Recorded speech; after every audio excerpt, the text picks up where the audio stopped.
டேய் சீனே, இங்க வான்னு சொல்றான்ல. என்ன சித்தப்பா? நேத்து என்னடா கோயில தகராறு? ஓ அதுவா?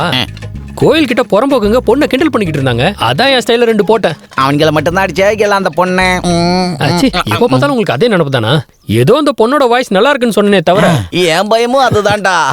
வாய்ஸ் நல்லா இருக்குன்னு வயசு மேட்ச் பண்ணிட்டேன்னு வச்சுக்கோ, நம்ம சிதம்பரத்துல இருந்து வீட்டுக்கு போக மாட்டோம். ஸ்ட்ரைட்டா பரலோகம் தான். நீ சீனு நேத்து ஒரு பொண்ணை பாத்தியா? அந்த பொண்ணுக்காக ஃபைட் கூட பண்ணியா? ஃபர்ஸ்ட் இம்ப்ரஷன்லயே மார்க் அடிச்சு மச்சி. அப்ப ராத்திரிக்கு ஃபுல்லா அடிச்சிட வேண்டியதாமா? ராத்திரி வரைக்கும் எதுக்குடா?